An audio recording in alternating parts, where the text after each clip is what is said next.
گرامی قدر حاضرین سامعین، توفیق سے، اللہ کے کرم سے، اللہ کے احسان سے، اللہ کے فضل سے رمضان المبارک کے ہم نے روزے رکھے، اور یہ رمضان المبارک کا مہینہ ابھی اپنے اختتام کی طرف رواں دواں ہے، اور اس کا آخری عشرہ بھی نصف کو پہنچ گیا۔ دیکھنا یہ ہے کہ جس مقصد کے لیے اللہ پاک نے ہمیں رمضان دیا تھا، اس مقصد کے حصول میں ہم کامیاب ہوئے کہ نہیں۔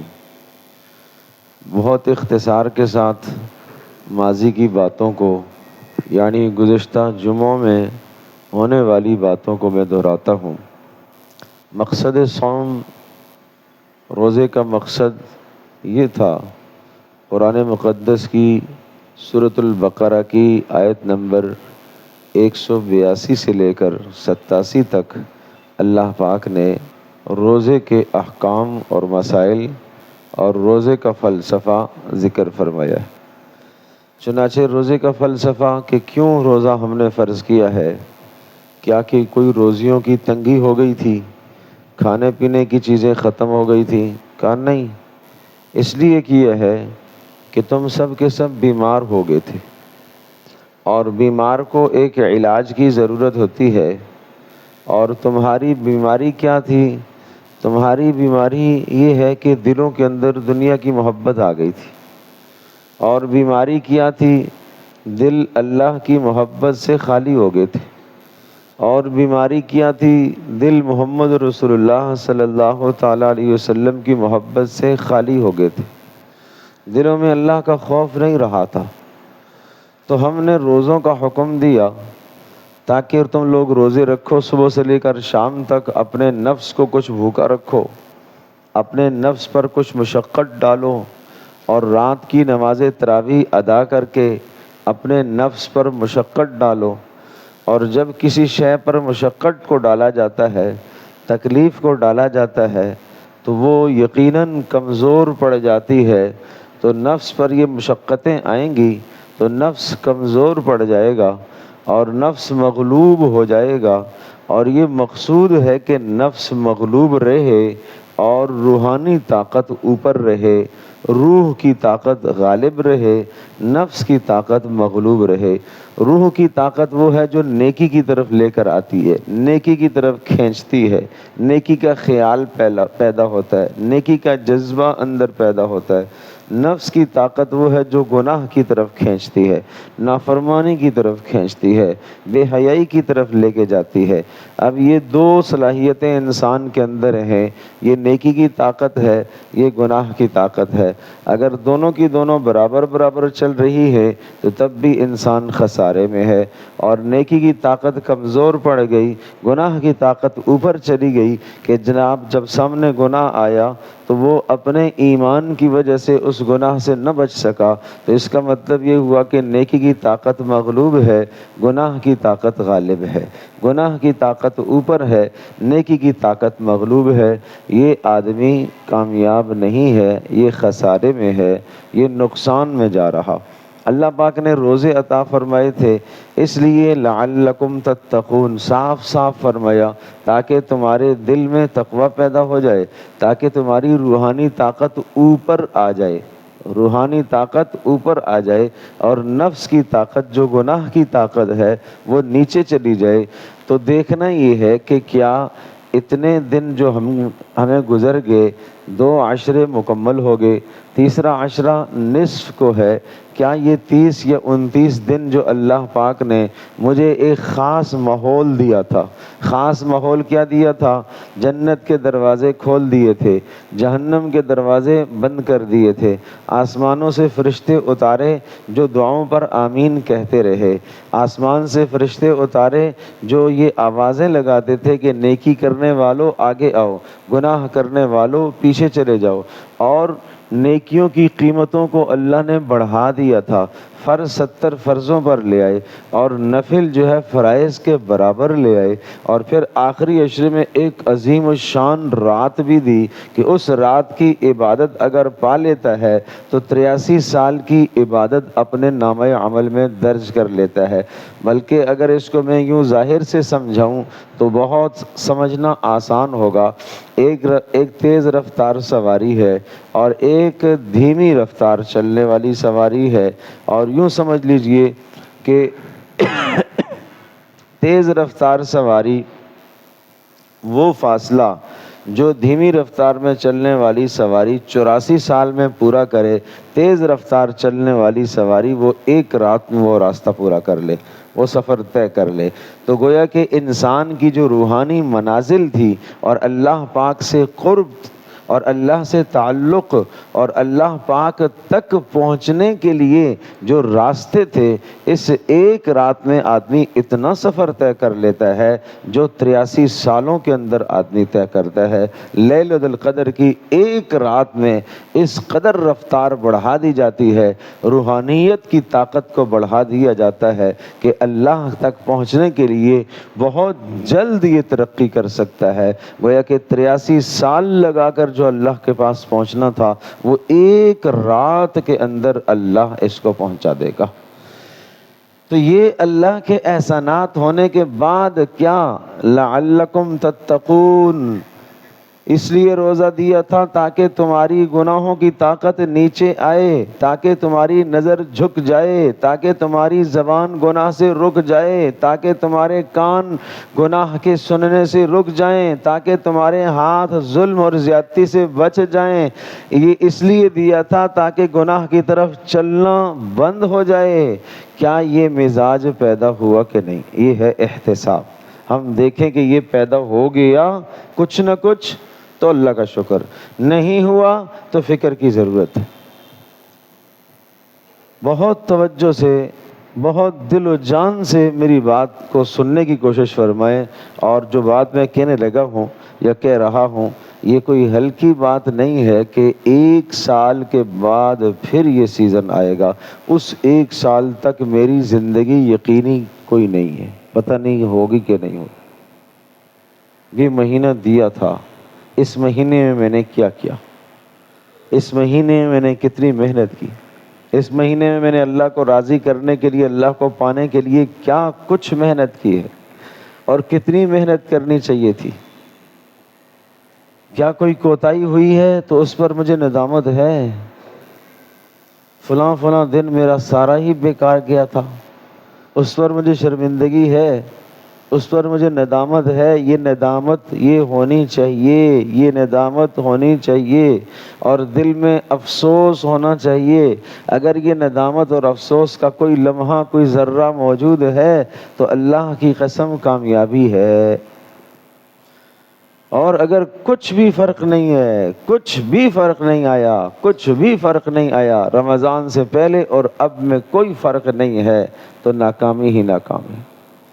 روزے سے مستفید نہیں ہو سکا، رمضان سے یہ مستفید نہیں ہو سکا، اس مبارک مہینے کے فائدے کو حاصل نہیں کر سکا، تو ہر آدمی ایک تو اپنی جان کا، اپنے آپ کا یہ احتساب کر لے، گردن نیچے جھکا کر اور اپنے گریبان میں جھانک کر دیکھے کہ مجھے اس رمضان کے آنے سے کیا فائدہ ہوا۔ ہر آدمی اپنا احتساب کرے، اس لیے کہ قرآن کریم کہتا ہے لعلکم تتقون، تاکہ تمہارے اندر تقویٰ ہو جائے۔ دوسری بات آئی لعلکم تشکرون، تاکہ شکر گزاری کا مزاج پیدا ہو جائے۔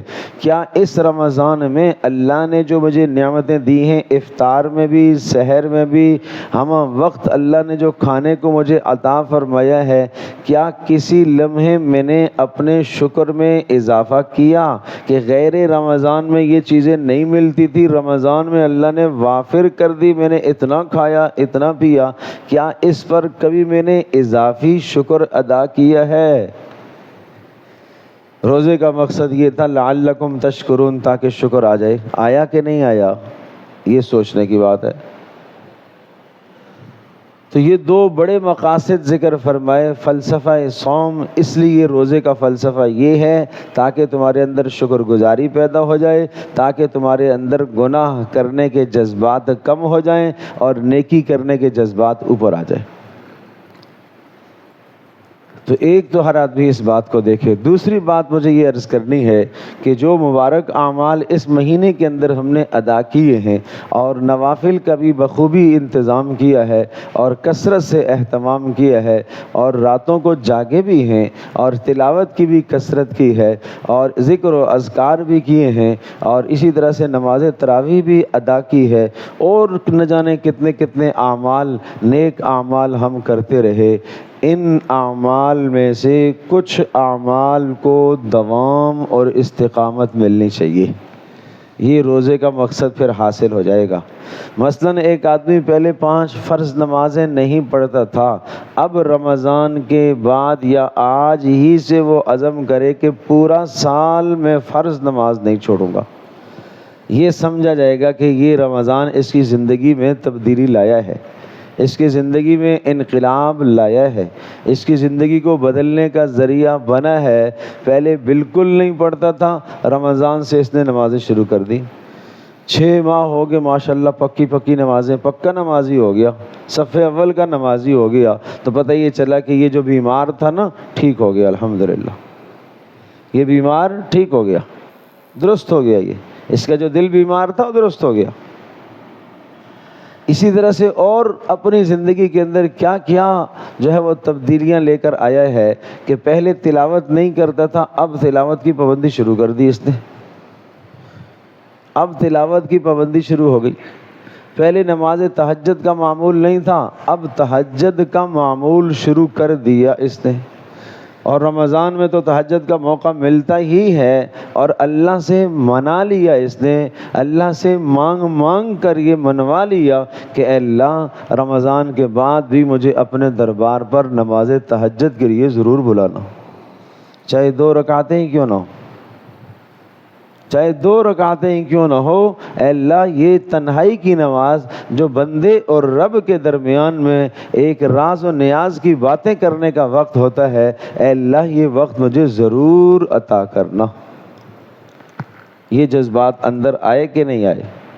اسی طرح سے قرآن کریم کی تلاوت، اے اللہ تیرا عظیم الشان کلام ہے، اے اللہ کیا یہ کلام جو رمضان میں پڑھتا تھا اور 1 پارہ اور 2 پارے میں پڑھتا تھا، رمضان المبارک کے بعد اپنا نظم ابھی سے بنا لیں کہ میں رمضان کے بعد روزانہ 1 پارہ، چلو 1 نہ ہو سکا تو آدھا، چلو آدھا بھی نہ ہو سکا تو 1 ربع چوتھائی میں لازمی پڑھوں گا، مر جاؤں تب بھی مجھے یہ پڑھنا ہے۔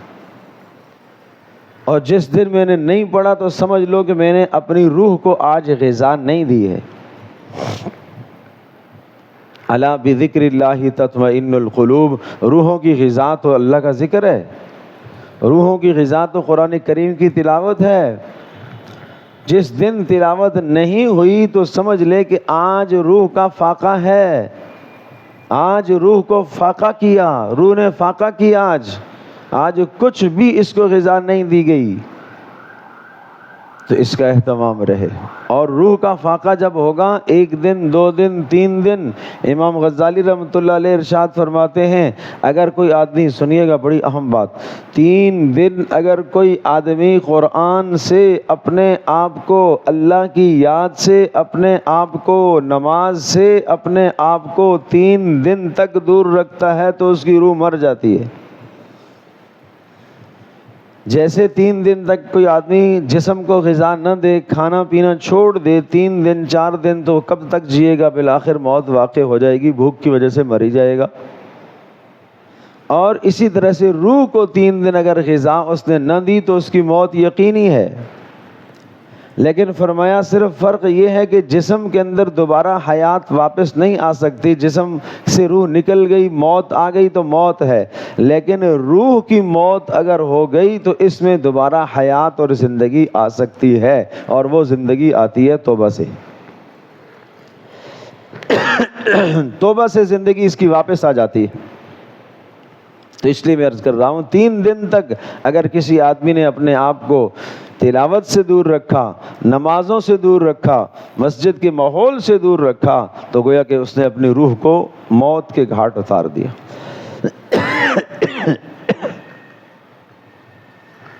تو اس لیے اپنا کوئی لائحہ عمل طے کریں کہ رمضان کے بعد مجھے کیسے وقت گزارنا ہے۔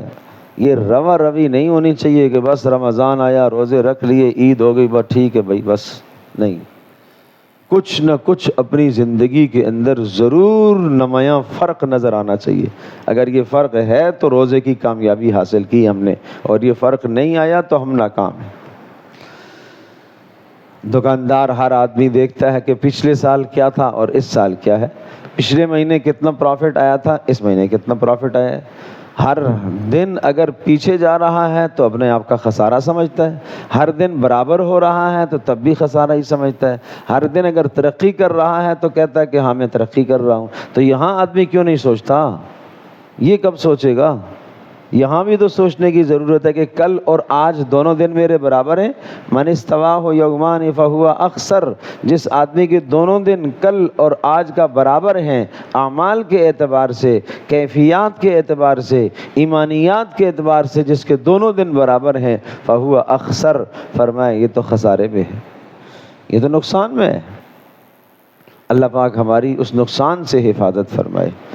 حضرت عبداللہ ابن عباس رضی اللہ تعالی عنہما ارشاد فرماتے ہیں کہ رسول اکرم صلی اللہ تعالی علیہ وسلم نے مقرر فرمایا، فرض رسول اللہ صلی اللہ تعالی علیہ وسلم زکوٰۃ الفطر۔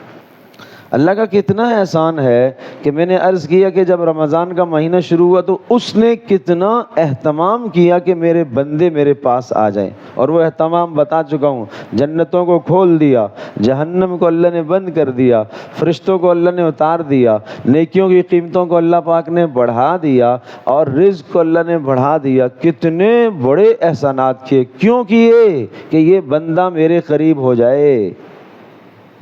روزہ دیا تاکہ یہ بندہ میرے قریب ہو جائے، رات کی نماز دی تاکہ یہ بندہ میرے قریب ہو جائے۔ لیکن اگر روزوں میں کوئی کمی رہ گئی، اگر رات کے قیام میں کوئی کمی رہ گئی، تو اللہ نے ایک اور عمل دے دیا کہ اس عمل کے ذریعے سے اس کوتاہی کی تلافی کر لو، تاکہ میرے پاس تمہارا عمل صاف پہنچنا چاہیے، میرے پاس تمہارا عمل صحیح پہنچنا چاہیے۔ ایک آدمی جانچ پڑتال کر رہا ہے، آگے چیکنگ ہو رہی ہے، اور تمہارا مال چیک کیا جائے گا، کھرا کھوٹا جو ہے وہ چیک کیا جائے گا، اور آخر میں چیک سے پہلے ایک کام اور کیا جائے کہ جس کی وجہ سے آپ کا مال سارا کا سارا پاک اور صاف ہو جائے، ایک اور پروسیس سے گزارا جائے اس مال کو تاکہ ساری کی ساری گندگی اندر سے نکل جائے، پاک صاف ہو جائے، اور آگے جہاں چیکنگ ہو رہی ہے وہاں کسی قسم کی کھوٹ نظر نہ آئے، تو آپ خوش ہوں گے کہ نہیں خوش ہوں گے؟ یار یہ اچھی بات ہے کہ آخر میں چلو ایک بار پھر سے اس کی ایسی دھلائی ہو جائے تاکہ کسی قسم کا کھوٹ نظر نہ آئے، کوئی میل کچیل اس میں نظر نہ آئے، صاف ستھرا مال دکھائی دے۔ اسی طرح سے اللہ پاک یہ چاہ رہا ہے میرے بندے کا روزہ میرے پاس پہنچے تو صاف ستھرا ہو کر پہنچے۔ اس کے لیے اللہ تبارک تعالیٰ نے رسول اکرم صلی اللہ تعالیٰ علیہ وسلم کی مبارک زبان سے یہ بات کہلوائی اور آپ کے عمل سے یہ کروائی کہ رمضان کے اختتام پر صدقۃ الفطر دیا کرو۔ صدقۃ الفطر کے 2 بڑے مقاصد سمجھائے، ان 2 مقاصد کے لیے صدقۃ الفطر دیا کرو۔ پہلا مقصد تو یہ سمجھایا کہ صدقۃ الفطر جو ہے وہ فرمایا کہ طہرن للصیام من الرفث واللغو، یہ روزہ رکھ کر جو بیہودہ گفتگو تم نے کر دی اور اس بیہودہ گفتگو کی وجہ سے اپنے روزے کو تم نے خراب کر دیا، میلا کر دیا، گندا کر دیا، اور بیہودہ کام کر کے اپنے روزے کو جو تم نے خراب کیا ہے، یہ خرابی جو واقع ہوئی ہے اور یہ میل کچیل جو آئی ہے، صدقۃ الفطر کے ادا کرنے سے یہ صفائی ہو جائے گی۔ صدقۃ الفطر ادا کرنے سے کیا ہوگا بھائی؟ یہ صفائی ہو جائے۔ تو کس کس کو ادا کرنا چاہیے بھائی؟ پھر تو سب کو ادا کرنا چاہیے۔ اس لیے شریعت کا حکم ہے کہ بالغ آدمی از خود اپنی جانب سے اپنا صدقۃ الفطر خود نکالے۔ باپ ہے گھر کا سربراہ، وہ اپنا بھی دیتا ہے، بیوی کا بھی دیتا ہے، اپنے بچوں اولادوں کا بھی دیتا ہے، نابالغ کا تو دے گا ہی دے گا، بالغ کا بھی اگر بالغ کا نہ دے تو اس بالغ کے ذمہ خود ہے کہ وہ خود دے دے۔ اور میں تو یہ کہوں گا کہ وہ صدقۃ الفطر جو آپ کے بالغ بیٹے اور بیٹی کا ہے وہ ان کے ہاتھ میں دے دیں، ہاں بیٹا خود نکالو، خود نکالو، اپنے ہاتھ سے دو، اور یا ان سے اجازت لے کر دو تاکہ وہ اس ثواب میں شریک ہوں، انہیں پتہ ہو کہ یہ صدقۃ الفطر کیا چیز ہے، یہ وہ عمل ہے کہ جس کی وجہ سے میرے روزے کی صفائی ہوگی۔ تو یہ ضروری ہے ان کو پتہ ہونا کہ صدقۃ الفطر ہے کیا چیز، کیا مقاصد ہیں اس کے۔ تو جو میرے روزے کے اندر کوتاہیاں ہو گئی ہیں ان کوتاہیوں کی صفائی کے لیے میں یہ دے رہا ہوں۔ اور دوسرا جو مقصد بتایا ہے وہ طعمۃ للمساکین، اور مساکین کے لیے خوراک کا انتظام ہوتا ہے اس میں۔ تو جب مساکین کے لیے خوراک کا انتظام ہوتا ہے، یہ جو دوسرے والا مقصد ہے مساکین کے لیے خوراک کا انتظام ہوتا ہے، اس وجہ سے گھر کے سربراہ کے ذمہ لازم ہے کہ اپنے نابالغ بچوں کی طرف سے بھی صدقۃ الفطر نکالے گا، اپنے نابالغ بچوں کی طرف سے بھی صدقۃ الفطر ادا کرے تاکہ غرباء اور مساکین کے ساتھ اعانت ہو سکے۔ اور صدقۃ الفطر میں نے عرض کیا جب دو مقصود سامنے آگے کے، ایک مقصد تو یہ ہے کہ تاکہ روزوں میں جو کفارہ ہے اس کی تلافی ہو سکے، اور دوسرا تاکہ غریب اور مسکین کے گھر کا انتظام ہو سکے، اس کے راشن کا، اس کی ضروریات کا انتظام ہو سکے، تو پھر تو ہر آدمی کو دینا چاہیے۔ لیکن پھر بھی شریعت نے ایک نصاب بتا دیا کہ چلو اگر کوئی آدمی نہیں دے سکتا، یعنی فقیر ہے شریعت کی اصطلاح میں، تو ٹھیک ہے وہ نہ دے۔ کتنا فقیر ہو، کیا کچھ اس کے پاس ہونا چاہیے تو صدقۃ الفطر واجب ہے۔ ایک آدمی کے پاس سونا بھی نہیں ہے، چاندی بھی نہیں ہے، نقدی بھی نہیں ہے، مال تجارت بھی نہیں ہے، بہت مشکل سے گزر بسر ہو رہی ہے گھر کی، قرض لے لے کے جناب اپنا گھر چلا رہا ہے، لیکن گھر کے اندر ضرورت سے زائد سامان اتنا پڑا ہوا ہے کہ اس سامان کے ذریعے سے 52.5 تولہ چاندی خریدی جا سکتی ہے، اتنا سامان اس کے گھر میں موجود ہے، تو اس آدمی پر صدقۃ الفطر خود واجب ہے۔ یہ سامان نکالے گھر سے، یہ تو کہے گا میرے پاس پیسے نہیں ہیں، بھائی پیسے نہیں ہیں تو یہ سامان جو ہے اسی سامان کو بیچو۔ یہ جو بیکار کا پڑا ہوا ہے، پورا سال استعمال نہ ہونے والے برتن ہیں، فرنیچر ہیں، اور بغیر سلے جو کپڑے رکھے ہوئے ہیں، یہ سب کا سب ملائیں، اور اگر 52.5 تولہ چاندی کی قیمت کو پہنچ جاتا ہے تو اس پر صدقۃ الفطر واجب ہے۔ شریعت نے اس کو غنی قرار دیا۔ تو اس طرح سے صدقۃ الفطر کا خاص خیال رکھیں، خاص خیال رکھیں، ہر آدمی، ہر بالغ شخص تو اپنی طرف سے از خود ادائیگی کرے اور اہتمام کے ساتھ ادائیگی کرے۔ اور پیارے پیغمبر صلی اللہ تعالی علیہ وسلم جو صدقۃ الفطر ادا فرمایا کرتے تھے، 4 اجناس سے صدقۃ الفطر دیا کرتے تھے، 4 اجناس سے۔ رسول اللہ صلی اللہ علیہ وسلم کھجور سے دیتے تھے، کبھی کشمش سے دیتے تھے، کبھی جو سے دیتے تھے، اور کبھی گندم سے دیتے تھے۔ تو ہم بھی ان چاروں میں سے کسی ایک کو متعین کر لیں، لیکن ہم ہمیشہ اس کو متعین کرتے ہیں جو کم والا ہوتا ہے، کم والا، جو سستے والا ہوتا ہے۔ اور سستے والا ظاہر ہے ہمارے پاس تو گندم ہی ہے، اس لیے کہ اگر 4 کشمش کا اگر ہم حساب لگاتے ہیں تو 4 کلو یعنی 3.5 کلو سے کچھ اوپر 4 ہی احتیاطاً لگا دیتے ہیں، تو 4 کلو کشمش کی مالیت تو 3000 سے بھی اوپر چلی جاتی ہے۔ اب مثال کے طور پر 3000 کے روپے کلو ہے، 4 کلو کشمش 3000 کی مثال کے طور پر، تو آپ اندازہ کرو کہ یہ جناب 3000 ایک آدمی کا، 3000 دوسرے کا، یعنی 3 باپ کا، 3000 بیٹے کا، 3 ایک بیٹے کا، 3 دوسرے بیٹے کا، 3 تیسرے کا۔ تو یہ آپ یوں سمجھو کہ اگر گھر کے 4 افراد ہیں تو کچھ اچھی خاصی رقم جب 12000 کے لگ بھگ جائے گی کسی فقیر کے گھر میں، تو 12000 سے اس کا کام کچھ نہ کچھ بنے گا۔ اس کی ضرورت پوری ہوگی۔ لغویات تو ہم نے کیے ہیں دبا کر، فضولیات تو ہم نے کیے ہیں دبا کر، لیکن ہم صدقۃ الفطر دینا چاہتے ہیں گندم سے، سستے والے سے۔ ارے اللہ کے بندو، جب بات یہ آئی ہے کہ صدقۃ الفطر کا مقصد کیا ہے کہ یہ طہراً للصیام، تمہارے روزے کو پاک کرے گا، تو گندم کا فطرہ جو ہم ادا کرتے ہیں وہ تو 300 روپیہ ایک آدمی کی جانب سے ہے، تو اور لغویات تو میں نے ایسے کیے ہیں جو ہزاروں میں بھی کم پڑ جائیں، دبا کے لغویات کی ہیں، اور صدقۃ الفطر میں چھوٹا سا بس ذرا سا دے کے چلو خوش کرتا ہوں، بس میں سمجھتا ہوں کہ میں نے پورا کام کر لیا۔ اور میرے پیارو دیکھو تو صحیح، لغویات جتنی ہیں اسی کی بقدر صدقۃ الفطر دو۔ ہاں، بات وہی ہے کہ چیکنگ سے پہلے سامان کی آخری جانچ پڑتال جہاں ہو رہی تھی، وہاں تمہیں کہا گیا نہیں تھوڑا سا اور اس میں صرف ڈالنا پڑے گا، نہ آپ نے کہا نہیں چٹکی کافی ہے، نہیں بھائی اس سے صاف نہیں ہوگی بات، اس سے بات کلیئر نہیں ہوگی، تھوڑی سی اور محنت کرنی پڑے گی، نہیں بس کافی ہے، میلا ہے کچیلا ہے صاف نہیں ہے یہ سامان تیرا، بس چل جائے گا۔ ہم کیا کہتے ہیں؟ چل جائے گا۔ یہ روزہ جب میلا کچیلا آگے جائے گا تو آگے میرے پیارے نہیں چلے گا، وہ خالص روزہ چلے گا، وہ صاف ستھرا روزہ چلے گا۔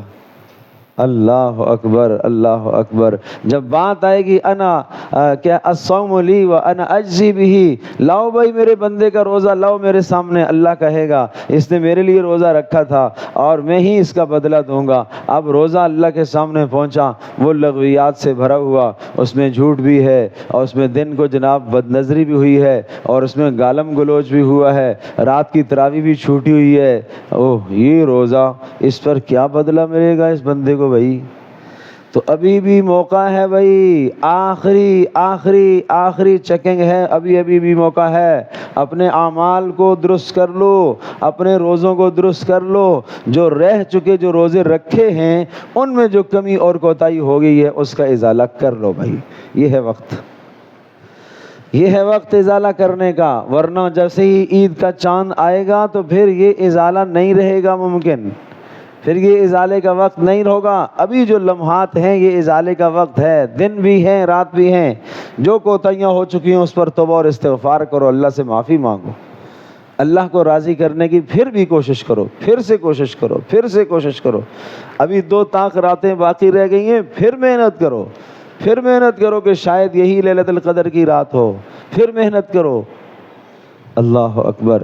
اور پھر صدقۃ الفطر کی ادائیگی عید سے پہلے کرنی ہے۔ عید سے پہلے کا مطلب میرے پیارے یہ نہیں ہے کہ عید والے دن، اس سے پہلے دے دو، کیونکہ جو دوسرا مقصد ہے طعمۃ للمساکین، تاکہ مساکین کے کھانے کا انتظام ہو، تو وہ کھانے کا انتظام مسکین کے گھر میں کب ہوگا؟ جب آپ پہلے ادا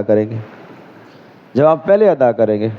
صدقۃ الفطر کا مصرف وہی ہے جو زکوٰۃ کا مصرف ہے، جہاں زکوٰۃ لگتی ہے وہاں صدقۃ الفطر بھی لگتا ہے۔ اپنے اعزا اقربا میں دیکھیں، ایسا آدمی جس کے پاس 52.5 تولہ چاندی کی مالیت کا سامان نہیں ہے، تحقیق کریں، بلا تحقیق مت دیجئے، تو تحقیق کریں، اچھی طرح سے تحقیق، مطمئن ہوگے تو اب اس کو آپ دے دو۔ یہ ضروری نہیں ہے کہ بتانا کہ بھائی یہ صدقۃ الفطر کی رقم میں دے رہا ہوں یا یہ زکوٰۃ کی رقم میں دے رہا ہوں۔ اسلام نے اگلے کی عزت رکھنے کا بھی حکم دیا ہے۔ آپ یہ کہہ سکتے ہو یہ میری طرف سے آپ کا خرچ ہے، آپ کا جیب خرچ ہے، آپ عید میں اپنے بچوں کے لیے کچھ لے لیں، یہ کہہ سکتے ہو، لیکن وہ آدمی مستحق ہونا چاہیے، اس کا زکوٰۃ کا مستحق ہونا چاہیے، صدقۃ الفطر کا مستحق ہونا چاہیے۔ تو اپنے قرابت داروں میں دو گے تو دوہرا ثواب ملے گا۔ ایک ثواب تو ملے گا کہ آپ کا صدقۃ الفطر ادا ہوگا، اور دوسرا ثواب ملے گا کہ قرابت داری کا حق آپ نے ادا کیا، 2 ثواب ملیں گے۔ اس میں جناب انسان اپنے اوپر والوں کو، نیچے والوں کو، اصول فروع کو نہیں دے سکتا۔ آدمی اپنے باپ، دادا، دادی، نانی، نانا، ماں، ان کو نہیں دے سکتا، نیچے بیٹا، بیٹی، پوتا، پوتی، نواسا، نواسی، ان کو نہیں دے سکتا۔ اطراف کے رشتوں میں دے سکتے ہیں، بھائی بھائی کو دے سکتا ہے، چچا بھتیجے کو، بھتیجا چچے کو، ماموں بھانجے کو، بھانجا ماموں کو یہ دے سکتا ہے، خالہ پھوپھی کو اور پھوپھی خالہ، یہ سب ان کو دے سکتے ہیں۔ اطراف کے رشتوں میں دے سکتے ہیں، سادات کو نہیں دے سکتے، سید کو نہیں دے سکتے صدقۃ الفطر، سیدیت کو نہیں دے سکتے زکوٰۃ، سادات کو بھی نہیں جائے گا، شوہر بیوی کو نہیں دے سکتا، بیوی شوہر کو نہیں دے سکتی، باقی اطراف کے رشتوں میں آپ دے سکتے ہیں، لیکن بشرطے کہ وہ مسکین ہو اور وہ غریب ہو۔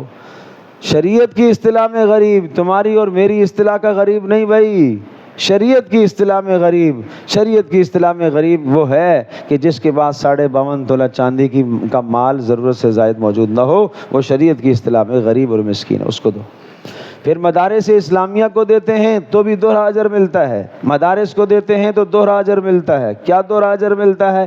اس لیے کہ یہاں پر بھی مال مصرف میں پہنچتا ہے، صدقۃ الفطر ادا ہوگا، زکوٰۃ ادا ہوگی، اور دوسرا فائدہ کیا ہے کہ دینی محنت کرنے والوں کے ساتھ اعانت ہوگی۔ وہ طلباء جو سارا سال قرآن و سنت کی تعلیم حاصل کر رہے ہوتے ہیں، ان کے ساتھ اعانت اور مدد ہوگی، تو اس مدد کی وجہ سے دوہرا اجر ملے گا۔ قرابت داروں کو دینے میں بھی دوہرا اجر ملے گا، اور یہاں مدارس میں دینے میں بھی دوہرا اجر آپ کو ملے گا۔ تو اگر قرابت داروں میں کوئی نہیں ہے تو پھر یہ بہترین مصرف ہے، ان کو آپ دیجئے، آپ کا صدقۃ الفطر بھی صحیح لگے گا۔ یہ کوئی اس لیے نہیں مانگتے کہ جناب وہ آپ کے اس مال کے بغیر پل نہیں سکیں گے، چل نہیں سکیں گے، اور پورا سال ان کا نظام تعلیم رک جائے گا۔ میرے پیارو، اللہ کا کام ہے، اللہ کہیں سے انتظام کر دے گا، لیکن آپ کا صدقۃ الفطر صحیح مصرف میں لگ جائے گا۔ یہ اس لیے کرتے ہیں کہ آپ کا صدقۃ الفطر صحیح مصرف میں لگ جائے۔ کبھی بھی دے کر احسان مت جتلانا کہ میں نے اس کو دیا تو لہذا میں نے احسان کیا، نہیں، اس کا احسان ہے، اس نے قبول کیا اور وہ اللہ پاک تک پہنچایا اس نے۔ تو اس بات کا بہت خیال رہے، بہت خیال رہے۔ آپ کی اس مسجد میں ادارہ جامعہ علی رضی اللہ تعالی عنہ الحمدللہ کام کر رہا ہے گزشتہ کئی سالوں سے، اور اس کا کوئی کام ڈھکا چھپا نہیں ہے الحمدللہ۔ ہمارے یہاں مدرسے میں طلباء رہائشی بھی ہوتے ہیں جن کی خوراک کا اور تمام چیزوں کا انتظام ادارے کے سپرد ہوتا ہے، تو یہ بھی ایک بہترین مصرف ہے، یہاں پر بھی آپ دے سکتے ہیں۔ اور آخری بات یہ عرض کر رہا ہوں، آپ جانتے ہیں کہ رمضانوں میں ہر آدمی اپنے گھر کے اندر اپنی حیثیت سے زیادہ پیسہ لگاتا ہے، گھر کو سنوارنے میں، سدھارنے میں، عید کے موقع پر کپڑے، عید کے موقع پر گھر کی نئی چیزیں، نئی ضروریات، نئے پردے، فلاں یہ سب چیزیں آدمی کرتا ہے۔